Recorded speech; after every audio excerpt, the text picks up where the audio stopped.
You are joining with audiences from across the globe to enjoy Harrogate International Festival's series of online events, streamed straight from our home to yours.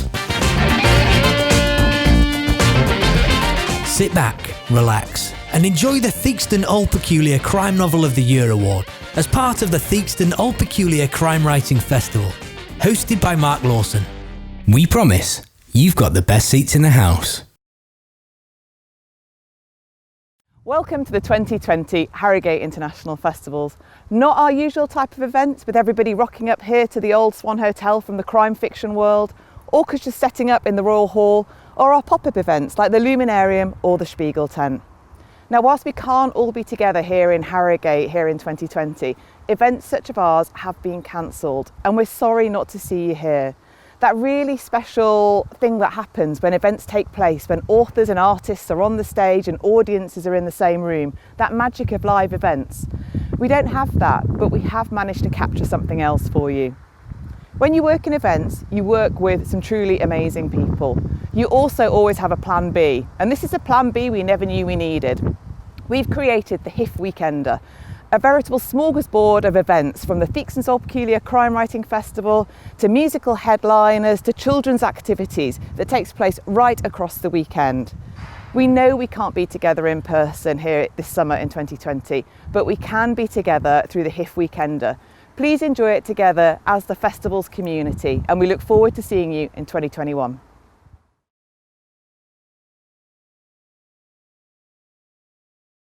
This is a strange year. Actually, it would have made a perfect plot for a crime festival. A deadly virus escapes from a lab in some sinister Asian country, which renders the entire world on its knees from a disease, before a ransom comes through, and before we know it, our hero discovers the antidote, and before we know it, everything is fine again. But anyway, strange times, ladies and gentlemen. But one great thing is that unlike welcoming you to Harrogate, I can actually, for the first time, welcome you to our brewery here in Massam, where Old Peculier is brewed. So it's a great pleasure for me personally to welcome you to Massam and to welcome you to the Harrogate International Theakston Old Peculier Crime Writing Festival 2020. We've been doing this for a number of years now. The festival's been going for 18 years. Our involvement is 17 years. We've been sponsoring for 17 years. And for 16 years, we've sponsored the Old Peculier Crime Novel of the Year. So all that to come this year, but in a virtual world rather than the actual real world. So very strange times for us all, but great to see you all. And I would just like to say how pleased I am that we do sponsor the festival. In fact, a lot of people actually ask me why it is we sponsor a crime writing festival. And to be perfectly honest with you, it's such a long time since we've been doing it, I can't really remember why we started doing it. But I think it's something to do with the fact that Harrogate is very close to where we are here in Massam. Massam is just down the road from us, effectively. And the reach of the festival is international, which is very much like Old Peculier. And perhaps one of the more convincing things is that we strongly believe in the importance of the sponsorship of the arts, and it's something that we've been doing for an awful long time. You cannot really enjoy drinking beer without talking about the arts, being involved, either cinema, film, books, acting, films, theatre, whatever it may be, that the sponsorship of the arts actually makes life worth living. And so we're very keen to support that because it so much fits in with what we try to do here at Theakston's. And perhaps the biggest reason for why we sponsor the festival is because I came to the conclusion while drinking a glass of Old Peculier one night that this is the perfect reason why we do it. And that is that when you read a crime novel, you don't get the whodunit on page one. You actually have to go through the process of learning about the characters. You see the plot unveiling itself. You see the characterization taking place, actual action taking place. And then towards the end, the whole thing comes together in a beautiful kind of completeness, which in many ways is the perfect crime novel. And I discovered that this is very much like Old Peculier. Old Peculier is a fantastic beer, absolutely wonderful beer. The striking initial taste sensation soon develops into something magnificent as the full flavour of the beer opens out in all its glory with a rich, warming, fruity, full-bodied resonance before mellowing to a deeply satisfying finish. And to me, it became obvious that drinking Old Peculier is just like a fabulous crime novel, and that is why we sponsor it. I'd like to thank Ian Rankin and all the authors taking part in this year's virtual festival, and a particular thanks to Sharon Canavar and her fantastic team with Lizzie and Charlotte in Harrogate, who've done a wonderful job behind the scenes putting together this virtual festival. So a festival with a difference, ladies and gentlemen. It's going to be great fun. I'm sure you'll enjoy it, but we're all already planning for next year's, which is going to be even bigger and better. So if I don't see you in the next few weeks or months, I shall look forward to seeing you in Harrogate in July 2021.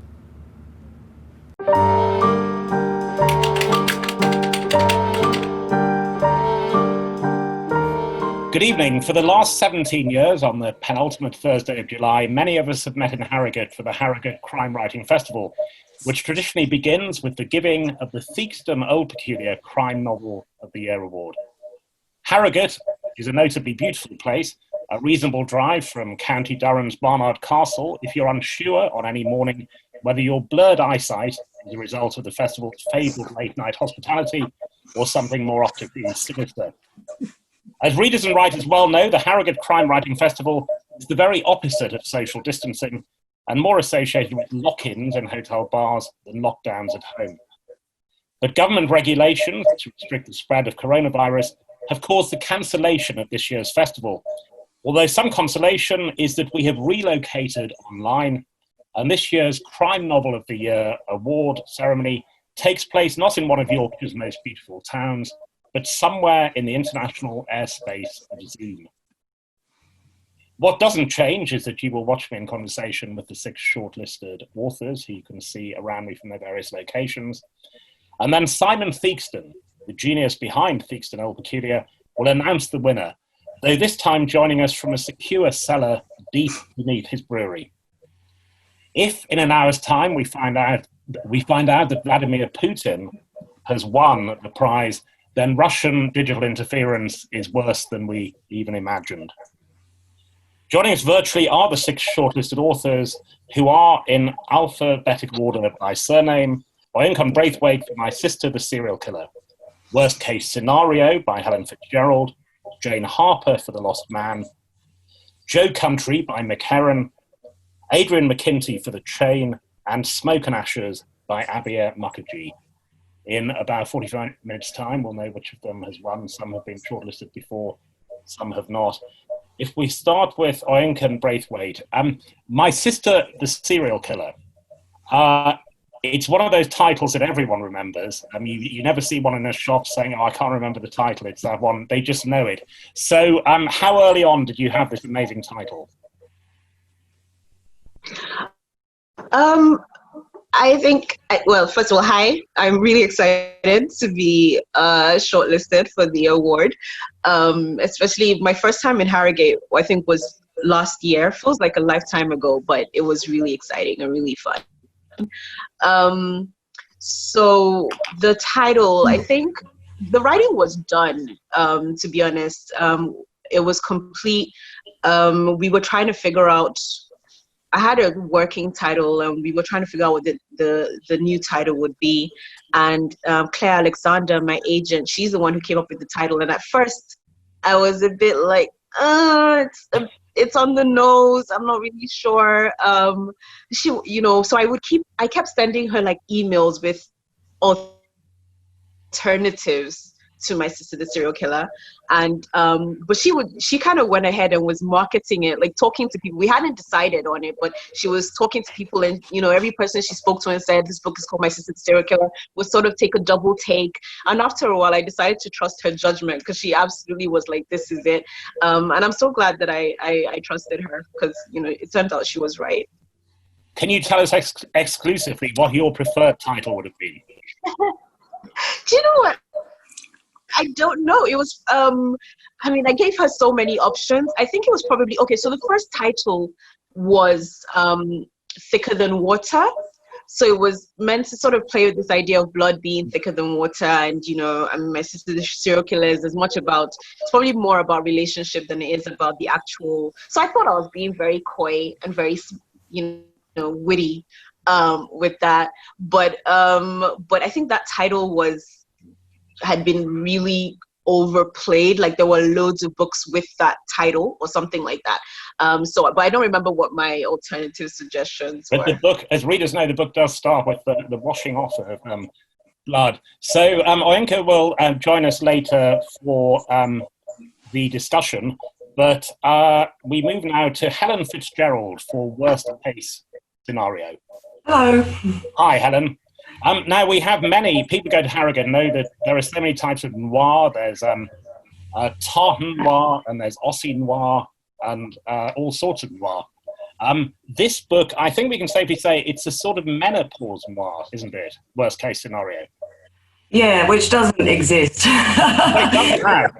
The very first book I had, actually, I remember there was the same sort of debate, and I think someone said it was thinking women's noir, and I thought, oh, okay, so, it's just a very kind of insulting thing. But yeah, it's got a menopausal character in it, and I was going through the symptoms myself when I wrote it, so I didn't realise what a chord it would strike with the menopause population, and there's quite a few of us, so watch out. Also, Helen, we have a long history of the unreliable narrator in various ways, whether it's because of Asperger's or drinking. I mean, there have been many cases in recent, and it does give that if you have someone who is hormonally uncertain, it's a form of unreliable narration. Yeah, it is. But Mary would say she's really, really sure. She's not unreliable at all. She just knows exactly how it is now. I think it's that kind of losing of the filter and just not taking rubbish anymore. It was really great fun to write that, actually. I didn't do all of the things she did, but yeah, it was fun to do it through her. Another Australian writer, Jane Harper, The Lost Man. We've learned a lot, all of us around the world, about isolation in recent times, but you'll know that people have said in recent years it's so hard to have a character who is out of contact, who can't be found, who isn't on a mobile phone. One of the great advantages that Australia gives you in that context, and The Lost Man begins with someone who is apparently killed themselves through exposure to the sun, is the vastness of Australia, that it is very possible to be alone in Australia and Australian crime fiction. Yeah, absolutely. And I think, that was one thing that really was clear to me when I was researching it. So, for those who haven't read it, it's set on, The Lost Man is set on one of these really remote cattle stations where the nearest neighbours are like 3 hours away. And, there's nobody around. There's basically, the people on your station and that's it. And when I went out to Queensland to research the book, and I knew it was going to be isolated. Like I knew how remote it was, but it was still like unbelievably just in the middle of nowhere. You were driving, like I drove with this retired police officer, and we drove for like 11 hours. And I think in 11 hours we saw like 15 cars or something the entire time. You're just driving and driving. There's no one there, and you get to this kind of town, and there's this sort of 5 people or something. So I think about that book and those characters a lot now, especially when we're all kind of experiencing the isolation and being separated from our family and friends. And I think a lot about I guess the kind of the mental impact that has on people. And Joe Country by Mick Harron is the 6th book in the Slough House series about Jackson Lamb. Now, we often wonder about characters we've read about, Mick, what they're doing now. And I think we all hope that Jackson Lamb is shielding, because he's in a rich variety of at-risk groups from COVID. And also, without giving too much away, but it may entice people, at the end of Joe Country, his health may have taken a turn for the even worse. So do we think he's okay at the moment? I hope so, yes. I think his health is constantly taking a turn for the worst, to be honest. And yes, I mean, he would probably think that he has been socially distancing for years, but it's just that everybody he knows has been socially distancing themselves from him for years. And this is, it's a series, and many people have read all of them, but other people are joining later. It's one of the big questions that other writers here have faced about series architecture. There are revelations here about things that happened in earlier books. I've asked you this before, but I was particularly interested, having read this book. Is there a vast graph somewhere, or do things come to you as you write each volume? I wish I had a vast archive of ideas to bring out. No, it's pretty much on the hoof. I'm not exploring lands past very much, but there's a bit of it in this book, and that came to me in the writing of that particular scene. It wasn't something that I'd planned for a long time. No, it's quite significant, and it leads to the payoff. Adrian McKinty, for The Chain, talking from America. We've talked in the past, Adrian, about books set in Belfast. The Chain is a concept novel, I suppose, or a conceit novel, in that it takes that idea from the game of chains or consequences. In this case, we should explain in The Chain, if someone has their child kidnapped, they have to kidnap somebody else's child. So the writers around this, I almost said this table, but around this Zoom call, if the idea gives the structure, that's often a very beneficial thing. But presumably that was one of the strengths of of this idea for you. Yeah, I mean, every year I was writing these series of Duffy novels, Sean Duffy novels set in Belfast, and it was a hard sell, Mark. It was 1980s Belfast. Nobody wanted to read anything about those novels. So every year in January, I'd sit down and think, this is the year I'm going to think of my high concept elevator pitch novel. And I'd spend a month coming up with nothing. And then I'd doomily retreat and write another Duffy novel set in 1980s Belfast. And I'd be depressed the whole year. And that fitted in perfectly with the mood and ambience. And so then one year I actually managed to come up with a high concept novel that seemed like it would work. And I started writing it and I thought, my God, this hasn't fallen apart yet. And so I just kept going along with the concept of the novel, expecting at any moment the whole structure to collapse around me. But I managed to sustain it to page 300. And then I thought, okay, quit while you're ahead. And that was it. Smoke and Ashes by Abir Mukherjee is the third in his novels set among the British Imperial Police Force in India. I've told you before when I've interviewed Abir, like a lot of people, I didn't even know there was such an Imperial Police Force in this period. But I'm always struck by the way in which historical fiction sometimes takes on a new context because of what's going on.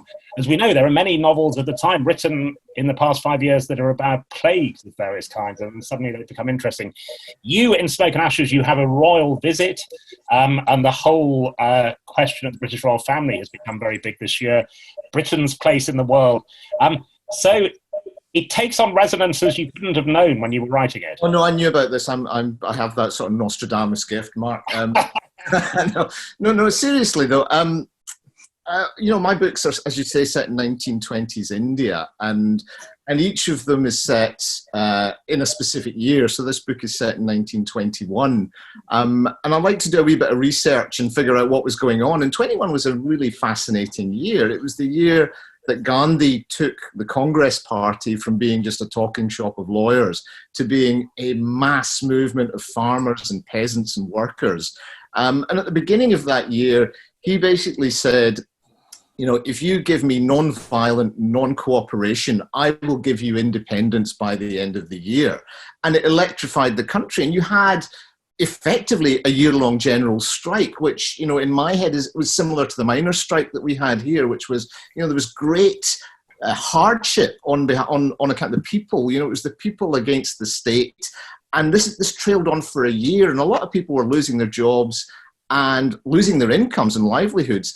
And into that environment, the British government sent Prince Edward, later Edward, who married Mrs. Simpson, they send him to India on a goodwill mission, which is just, amazing, and he hated Indians anyway. He didn't want to go. He wants to be in London with his mistress. But they sent him to India, and he golfed and he shot his way around the country, and he arrives in Calcutta on Christmas Day. And I thought, that's amazing. I have to use that in the book. So that's the background to the book. We have this state visit of the prince arriving in Calcutta on Christmas Day, and in the meantime there's this serial killer on the loose, but only Sam Wyndham, my detective, he's the only one who knows that there's a serial killer on the loose, because he actually comes across a dead body in an opium den, and you can't really tell people about that because it's detrimental to his career, shall we say.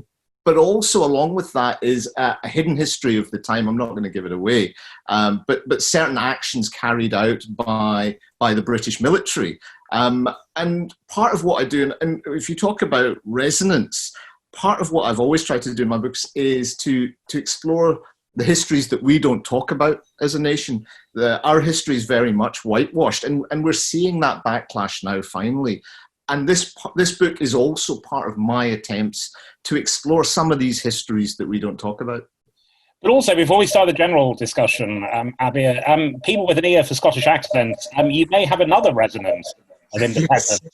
There may be Australian readers who will have their own resonances of independence, so you just never know. Well, that's true, absolutely. As for my accent, my father looked at a map and said, "What's the coldest, wettest place I can ring as a family?" So I grew up just outside of Glasgow, near where Helen is now. Yeah. Wow. Okay. Well, let's have a general discussion, because normally I have got some access to body language and facial, but if you want to raise a finger, or ideally not two, but if you want to just indicate that you want to come in, or otherwise just within the limits of the Zoom call and audio, and everyone's audio being open, if you want to just try to come in. But I thought we'd start. I'm going to start with you, Nick, because in Joe Country, I'm going to try to hold them up for visual aids. One of my favourite exchanges, somebody refers to a restaurant having a pleasant post-war ambience, and they're told, yes, it opened in 2014. And I like that idea of interesting times, and I thought we could all talk about that in our various countries. In the last 6 years, we've had independence referenda, we've had Brexit referenda, we've had Trump, we've had bushfires, we've had the Salisbury killings in Britain, we've had racist killings by police. We now all have around us in various ways the COVID crisis. So that idea, Mick, that these are interesting times to be writing about. They certainly are. I mean, I say often at book events that since 2016, I feel like I can get away with anything. There's nothing I can make up that is too absurd, because reality has already trumped us all when we're writing books about how barking mad everything is. Absolutely. Anyone else who feels that? Because you've all, Adrian, look, I'm going to pick on you in a nice way. You come from a country that has had a place that has had interesting times for a long time, but things have accelerated recently everywhere. Yeah, well, it's a bloody nightmare at the moment here. I mean, it just seems like we're in reminds me of the bit in Dirty Harry when Scorpio hijacks the bus full of school children and he's forcing them to sing Old MacDonald Had a Farm. And that's what it's felt like for the last couple of years. A madman is driving a bus towards a cliff and he's forcing us to sing children's songs. And it's absolutely bananas. You wake up every morning and you just can't believe the fresh outrage in the paper. And just people are just walking around dyspeptic and angry. And of course there's revolution in the streets, and it's not really surprising. So, you know, in a way, the novelist has been eclipsed by reality and is being eclipsed every day. I mean, what could I possibly make up to compete with what Donald Trump said at 11:59 last night? You know, so in a way, in theory, it's supposed to be good for us, but in fact, you're just a poor second rater compared to the front page of the Washington Post. And Jane, I was in Australia Christmas and New Year because I've got one of my children lives there, and I think about this a lot. People were saying the bushfires were going on literally around us because of where we were, although thankfully not as close as some people tragically got. But people were saying, we will always remember this. Australia will be before the bushfires and after, and nothing will ever be the same again. And then COVID-19 comes along. So it does, and historians will reflect on this. The box set, the rate of incidence has accelerated amazingly recently for us. Yeah, I know. I mean, it seems almost unbelievable that the bushfires were only this year. You know, at the time, it was so horrific, and I mean, it still is. There's so many people who, you know, are still struggling to recover from the impacts of that. but then at the same time, so much has happened this year. It seems, it seems hard to sort of accept that was really only months ago. But I think it's, I hope it is something that, when we reflect on this year, we do remember that aspect, because it is such an important, I guess, lesson to take on board. It's something that, Australia and other, all other countries really with climate change can't be experiencing events like this ongoing. And I think as Adrian was saying, as a novelist, you sort of sometimes step back and think, how can I sort of, I guess, reflect in my books, I suppose, a national mood and just, that sort of trauma. But at the same time, as a novelist, I suppose you're trying to also give people an escape and give them something to turn to when the news is maybe just too much to cope with. Helen, can I bring you in here? One of the questions, talking about the this background of facts, some people here write historical fiction so they can avoid it if they need to. For writers who write contemporary fiction, everyone must have thought about this, whether these events are going to have to be reflected or should not be. Well, yeah, I think we have to. It's funny sort of pitching a bushfire book at the moment. It's like so 2 catastrophes ago, It's like, and everything is so unprecedented. I feel right now everybody's looking for something that's precedented, Could I just, in terms of story, reflection is definitely is essential. But what I feel like consuming at the moment is just something that it will entertain and take me away. And that could be horror.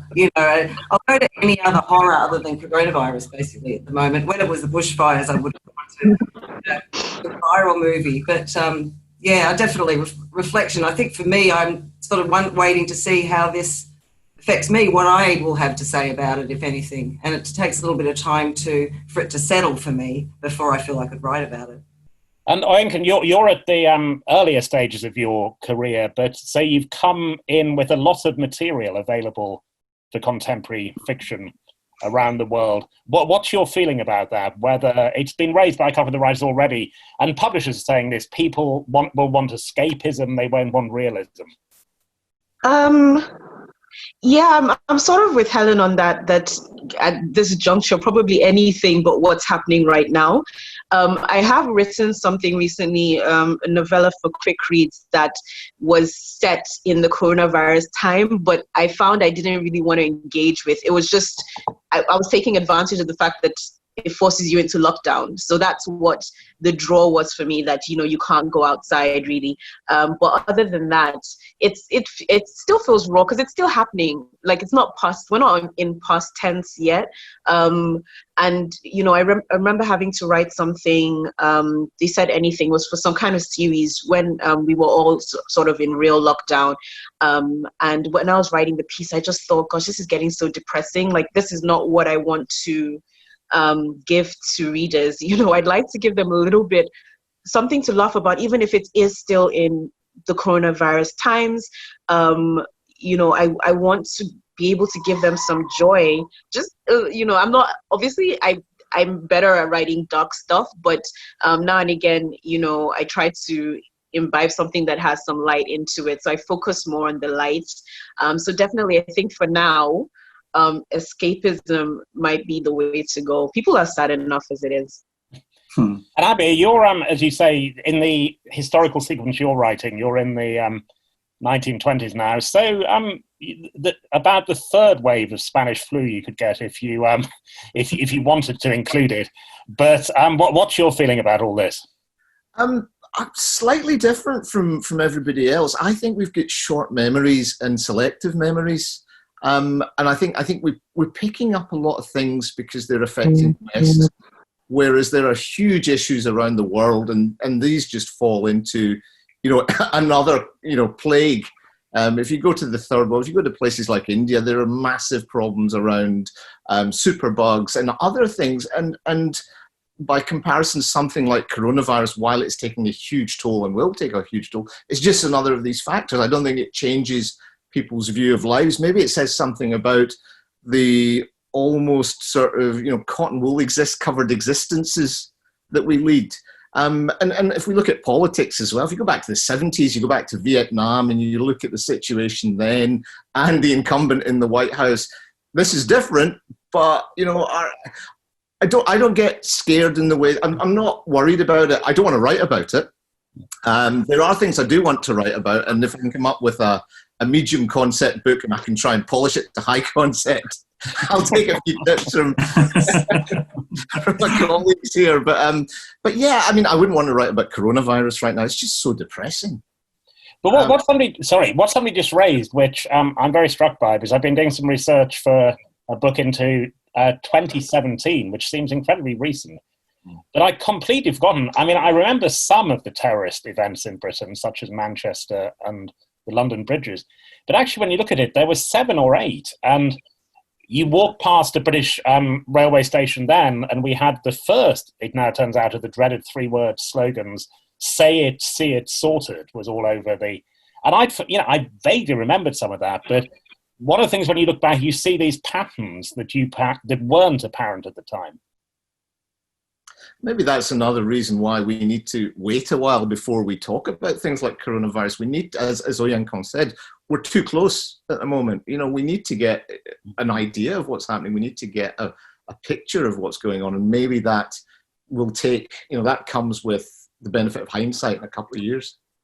And it seems, before we move on to the next fictional subject, on a factual question for the Australians in the Zoom call, it seems to me one thing historians might pick on is that Australia, you wouldn't have wished it on them, but you had a sort of emergency rehearsal with the bushfires, and the federal government and the states had made a lot of their mistakes there, and therefore were less likely to make them again. So it's an odd thing to talk about luck, but I think that may have helped Australia.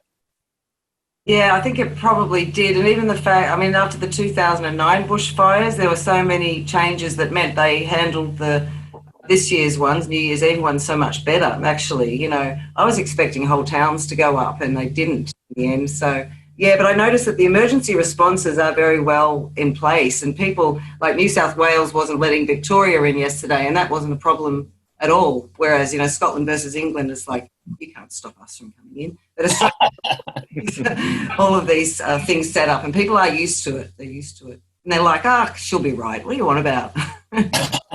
And Mick, before we move off this, because you've written quite closely in real time recently, so Brexit comes into it, Salisbury is mentioned in the 6th Slough House book. Who knows, because I'm just trying to entice people rather than any way plot spoil, but there's quite a dramatic twist at the end of the 6th book, setting forth another a fascinating narrative strain. But it would be quite hard for you to avoid coronavirus in future books. I'm not sure. I'm hoping to be able to more or less sidestep it. I completed a book in March, so we were, it was on my editor's desk while they were still at their desks. And so obviously there's no mention of it in there. The book I've started writing since won't be published for several years. So as has been said now, people have short memories. I'm not sure how we're going to be looking back on this period in 2 years' time. We may well be forgetting about it. I think we'll have other things to contend with. I think the recession that we're looking at is probably still going to be with us then. So the kind of effects on society are going to be far broader than we're yet aware of, and trying to find a way of incorporating them into a novel is tricky. It pushes us into a realm of science fiction almost. So by and large, I think ignoring it and assuming that things will be much like now, only a bit worse, is probably the way to go. And in the past, it struck me reading the book that comic crime fiction was a separate genre. And it seems to me, to differing degrees, and probably Ouyang and Mick more, Adrian as well. But anyway, to different degrees, comedy is important in all these books. I wonder if we could say something about that. Let's start with you, Ouyang, because that it's a grisly and nasty book in many ways, but it's also funny, and that's deliberate. Yeah, it's weird for me to answer this question because I didn't really intend for it to be funny. I think when I was writing it, what was going through my mind was, okay, I I feel like the older I get, and it's something that I think happened to my mom as well, but hopefully mine won't be as dramatic as hers. But I think the older I get, the less willing I am to engage with topics that are really dark and depressing, because, you know, I suppose when you're older, you see the world around you and you're like, gosh, things are bad enough. Like, I don't need to go into the fictional world to find it. So writing My Sister the Serial Killer, at some point I thought, okay, you know, I don't want to be mired in this dark, grim world for the time it's going to take for me to write this. I need there to be a bit of lightness. So I was very matter of fact about it, and my characters don't respond in the way that a normal person would respond to the horrors that they face. And that was just me not wanting to have to put myself in the shoes of someone who would respond the way maybe I would respond to it. So it was my form of sort of escaping, running away from that more than anything else. But I think from the reader's perspective, my characters might kill a man 1 minute and then be making pancakes the next, and you think, wait, hang on a minute, that's not quite right. So I think that's why it feels like it's funny sometimes. And indeed, I mean, a lot of people hearing that will think of Killing Eve, based on the Villanelle books by Luke Jennings, which has a similar combination of comedy and horror and darkness. Helen, worst case scenario, which indeed could be the subtitle for the times we're living in, or indeed the main title of the times we're living in, worst case scenario. But again, that is consciously dark comedy, isn't it? No, it's not conscious at all, actually. It's just the humour. No, and also, I grew up in Australia. I think it's the Australian humour too. There's nothing funny about the story. It's just the characters are funny. And I think that the way I only want a main character, I need to be able to hang out with them for about a year. And I don't hang out with anyone who doesn't make me laugh. So it's kind of it just came naturally. I didn't really know any parole probation officers in Paisley who weren't funny. And a lot of them were like stand-up comedian funny, like it was a very funny bunch of people. So it's actually just because that was the place. That's what they are like, what the people are like. That's interesting. Jane, we have to bring you in there, that there is, I mean, certainly to visitors and people who know Australians, there is something in Australian speech and personality which does go for the joke. Yeah, I think so. And I think that often, the sort of laid back lack of reaction to events sometimes is, kind of funny to outsiders, I think. But I think, it's an interesting point about humour in crime fiction, because I think that's one of the beauties of the genre. Like often I hear people say, I don't really like crime books, or, but I think, there's so many different types. There's ones that are really dark, and there's ones that are really funny, and there's ones, that kind of have a bit of both. And I think that's one of the great things about it, that, crime fiction does sort of it can cover so many different types of books. And, so when people say that, I always, obviously encourage them to have a go and read around. But I think it's great to have a bit of light and dark in books. And it's just a question of, as an author, how much light and dark you want to put in them. And Adrian, that obviously arises in the context of Northern Ireland and the Troubles. I mean, we have such as Derry Girls now, and your fiction about the 80s to laugh at it. I think a lot of, not laugh at it, but find the humour that people use to get through it. I think a lot, though, a writer who died very young, playwright Stuart Parker, who amazingly wrote plays at the time that were, I mean, he once said that British TV companies used to commission tragedies of that island, and he wrote comedies. But there's something very human about that, isn't it? Which, people are finding during this. It's hard to get through anything without comedy.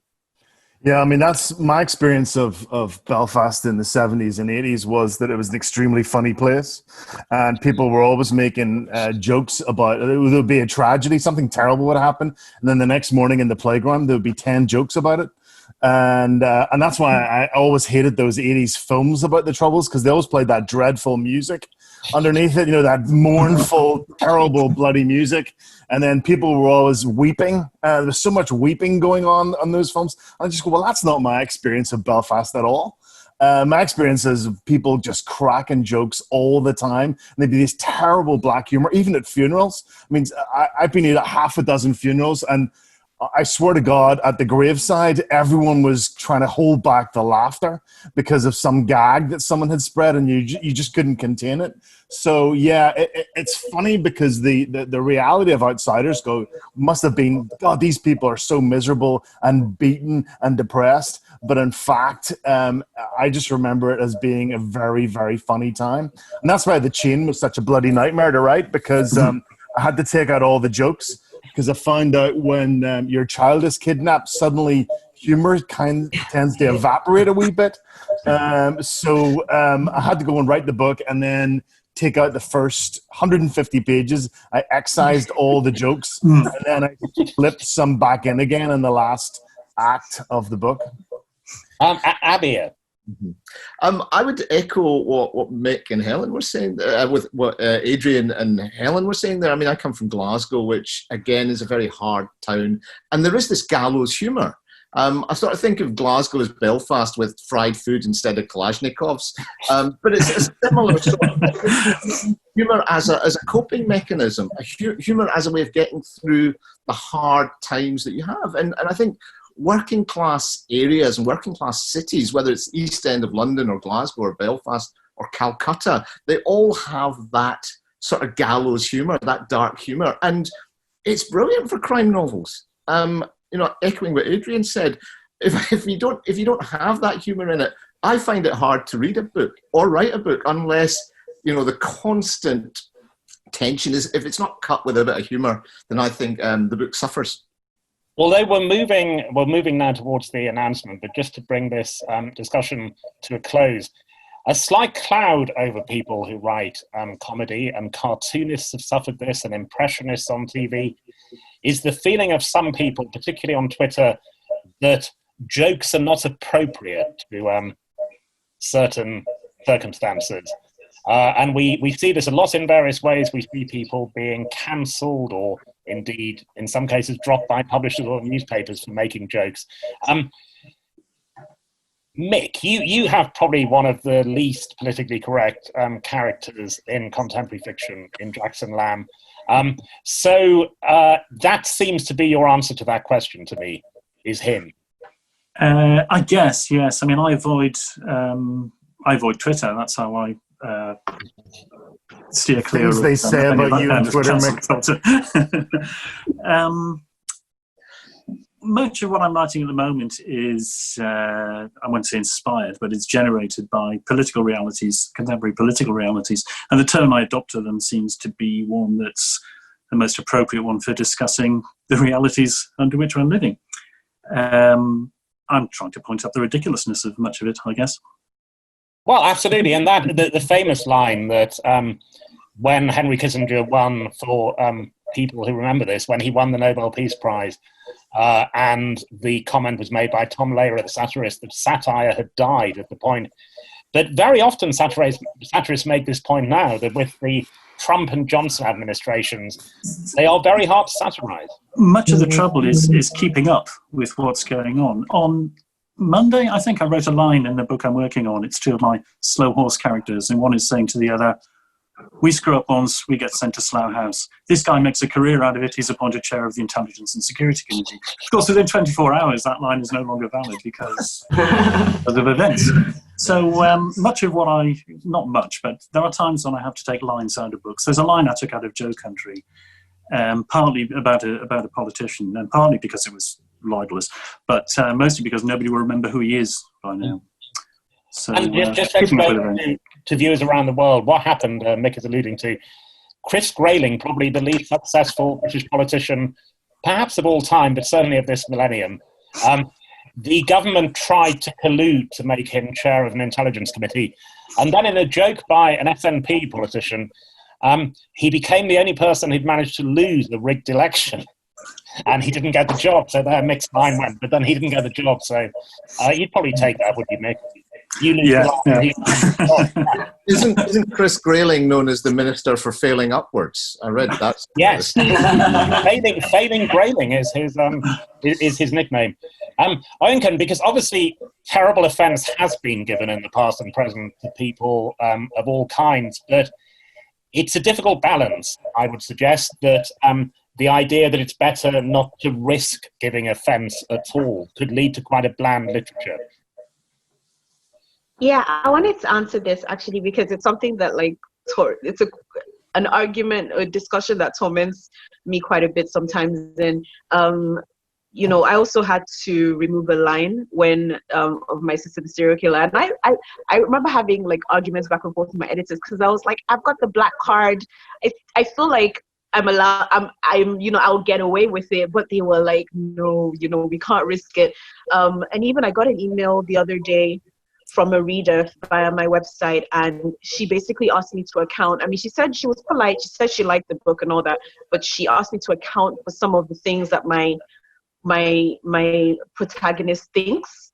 And and in my mind I thought, surely I should be able to create a character who has poor morals and who's sexist or who's classist or whatever, without it being a reflection on me. Because what's the fun in what's the fun in writing a character that's exactly like me, and also what's the fun in writing a character that doesn't challenge you in some way? And Korede, the thing is, maybe because she's my protagonist, but I will say Korede is not a great person. My main character is not a great person outside of the things that she's going through, but I should be able to do that without it being that these are my opinions, and or to have to distance myself through third person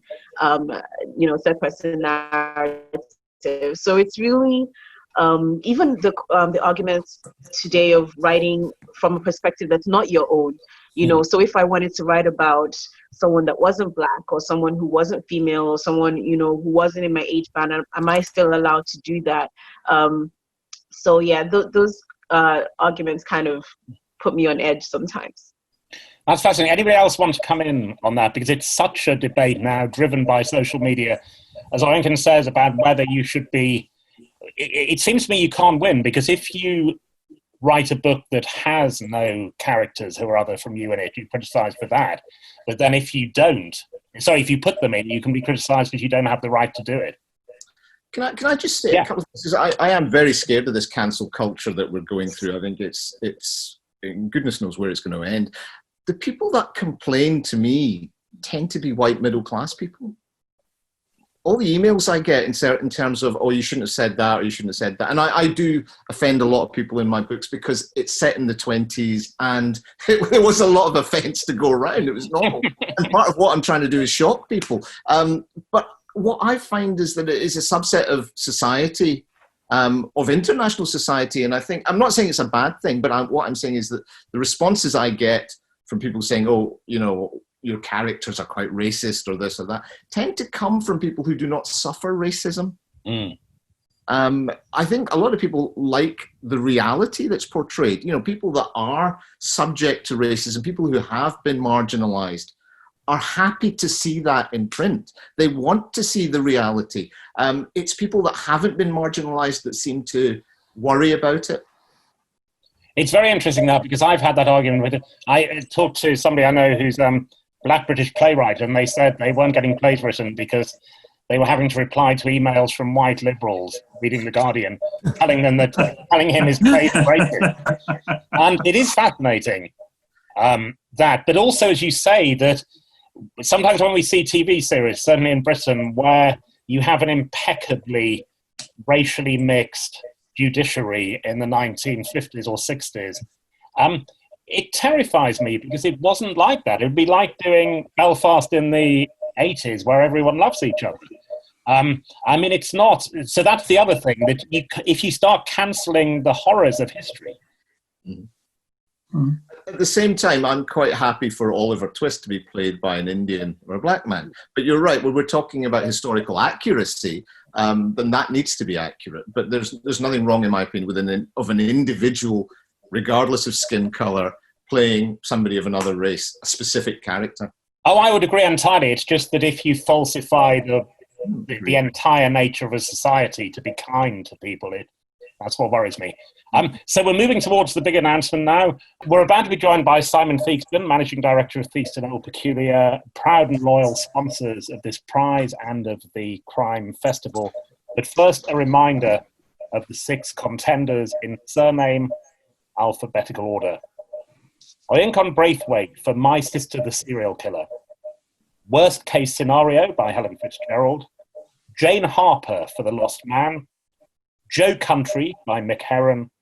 Adrian McKinty for The Chain. Smoke and Ashes by Abia Mukherjee.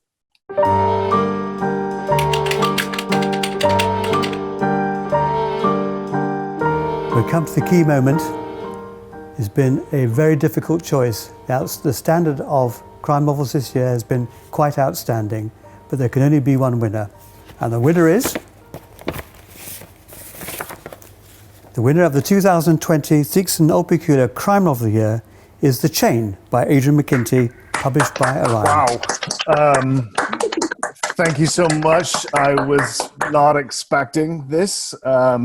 I think it's 7 in the morning here. I'd like to thank Orion in the UK, my publishers, and I'd like to thank Mulholland in the US. This was kind of a last throw of the dice for me, this book. I'd been writing these series of books set in Belfast that I loved. I thought they were fantastic, but nobody was buying them. So I thought I'll write a high concept novel that you can pitch in an elevator, the famous elevator pitch concept. And so I decided to write one of those, and incredibly, every 20 to 30 pages I thought, the book is going to fall apart, surely, at this point, as it gets more and more ridiculous. And incredibly, no readers have spotted the massive logic flaws and problems with the architecture, and I sustained it all the way to page 300. So thanks very much for this award. I would like to say before I finish, I've read every other book up for the award this year, and they were all fantastic, and they were all better than mine. And so this is very much a first among equals random thing. I'm pretty sure Simon just got drunk and stuck a pen into a list, because I had the best time with all the novels that are up for the award this year. They're absolutely brilliant. And as you say, the quality of this award has just been getting better and better every year. British and Irish crime fiction is by far punching up well above its weight in the world. I think it's overtaken Scandinavia. I think it's overtaken America. And I think we produce some of the most diverse, interesting noir, crime, cozy mystery writing in the world today. So we should be very proud that we're in this category. So thank you all very much. Congratulations to Adrian McKinty for winning the prize for The Chain. We saw your genuine surprise there. I'd echo what you said and what Simon Theakston said, that, I mean, having been to all of the ceremonies so far, I mean, this, I think, genuinely is one of the strongest shortlists I've ever seen. You've got in the background, you've got that moment where a child comes in, so that's good. That's Yes. No, we'll cut that out. One of the things you say, this was last throw of the dice. It's fascinating. We've got a first-time novelist on the shortlist. We've got you, who wrote a series of other novels. So it just shows, doesn't it, that you a change of route, a change of path can work. Yeah, I kind of wish it had worked the other way. I mean, I loved writing the Sean Duffy novels set in Belfast. It was my milieu. It was my people. I just loved those books. They were so funny. But it was such a hard sell to get people to believe that novels set in Belfast in the 1980s were fun. I kept telling people, no, they're full of jokes and bad food and terrible weather. Seriously, you'll love these books. But just people weren't buying them. People in Northern Ireland wouldn't buy them. People in Northern Ireland says, no, I want to read a book set in Norway. or Scandinavia or Iceland. So if I couldn't get them to sell in Belfast or Dublin, it wasn't surprising that they wouldn't buy them in the rest of the world. So I thought to myself, well, what are the books that have sold well and done well? And I very deliberately, I had two models, and that was The Girl on the Train and Gone Girl. And I thought, well, Gone Girl takes place in America and The Girl on the Train takes place in England. And I know both those countries moderately. I know England a wee bit better. But I thought I'll set it in America and see what happens. And then the copy editors can find all the mistakes that I made. And oh my God, did I make mistakes?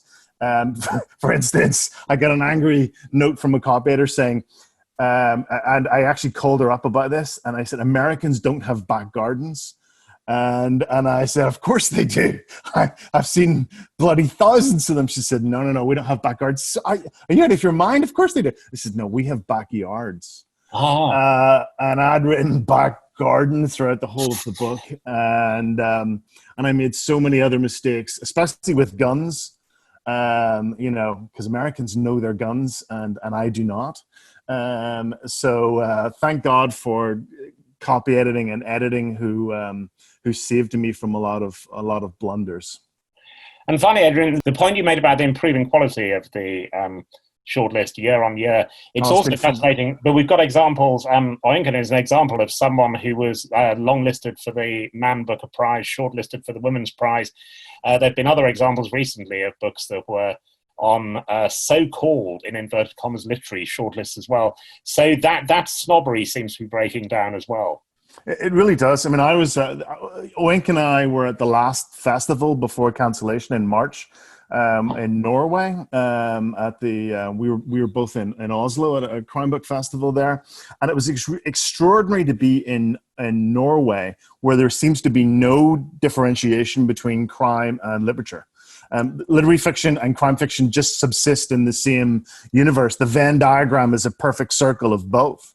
And whereas I still think in the UK and certainly here in the US, there's literary fiction over here and there's genre fiction over here. I was reading the reviews yesterday of the David Mitchell novel in the New York Times, the new David Mitchell. Peculier Avenue, yeah.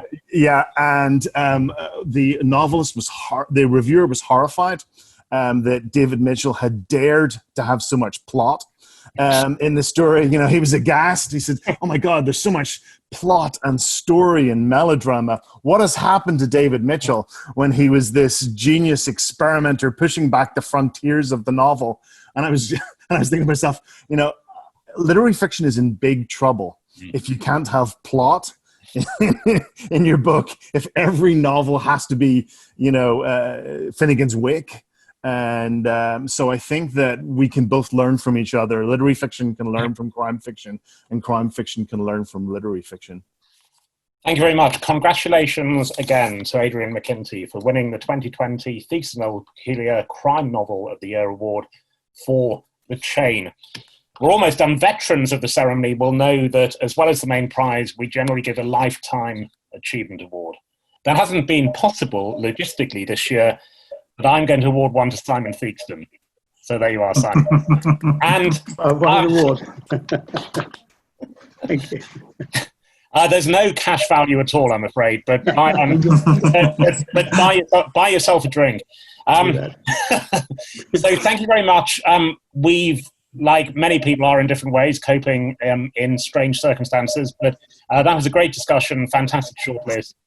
Thank you to all the writers, and thank you to the Harrogate Crime Writing Festival and to Theakston Old Peculier. Goodbye. Thank you. Thank you. Bye. Thanks for joining us. If you have enjoyed this event as part of the Harrogate International Festivals, please do think about a donation to ensure that our festivals can survive in the future. Donations can be made by texting HIF and the amount to 70085. For more events, please visit our online hub, the HIF Player. It's packed with upcoming live streams, events you've missed, archive recordings, and much more.